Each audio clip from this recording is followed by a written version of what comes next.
गोपी अहम के पास चली जाती है और अहम से पूछती है, क्या आपने हमें बुलाया अहम जी। तब अहम गोपी को देखकर कहता है कि हाँ गोपी, मैंने तुम्हें इसलिए बुलाया था कि तुम्हारे होमवर्क की बात कर सकूं। आज तुमने अपनी पढ़ाई मुकम्मल की। तब गोपी कहती है कि जी अहम जी, आपने जो ज़िम्मेदार काम दिया था वो मैंने सारा कर लिया था। तब अहम कहता है कि अच्छी बात है, अब तुम आओ मेरे पास, मैं तुम्हें और होमवर्क देता हूँ, वो तब तक कर लो, ठीक है। गोपी कहती है कि मैं बहुत थक गई हूँ अहम जी, क्या मैं सो नहीं सकती, मुझे बहुत नींद आ रही है। लेकिन अहम गोपी को डांट देता है और कहता है कि सोने की हर वक्त पड़ी रहती है तुम्हें, अब तुम नहीं सो सकती जब तक तुम अपना होमवर्क मुकम्मल ना कर लो। पहले अपना होमवर्क मुकम्मल करो, उसके बाद तुम सो जाना।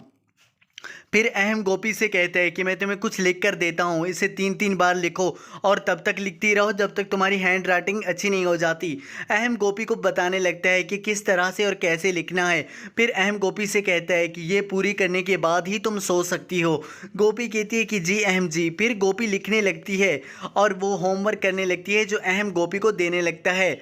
और फिर अहम बार बार गोपी का होमवर्क देखने लगता है। गोपी को बड़ी ज़ोर से नींद आने लगती है और गोपी के हाथ लड़खड़ाने लगते हैं। अहम गोपी से कहता है कि सीधे सीधे लिखो गोपी, तुम्हारे हाथ बहुत हिल रहे हैं।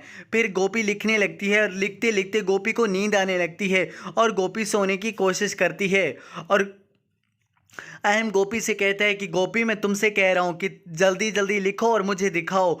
फिर अहम गोपी की तरफ देखता है तो गोपी को नींद आने लगती है और गोपी लिखते लिखते वहीं पर सोने की कोशिश करती है और वहीं नीचे बिस्तर पर ही सो जाती है। अहम जब गोपी को देखता है तो कहता है कि उठो गोपी, तुम सो रही हो। फिर गोपी खड़ी हो जाती है और दोबारा से लिखने की कोशिश करती है। लिखते लिखते एक बार फिर से गोपी को नींद आने लगती है।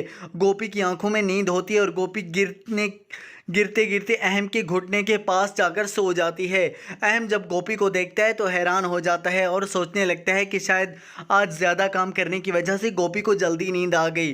फिर गोपी अहम को नहीं उठाता।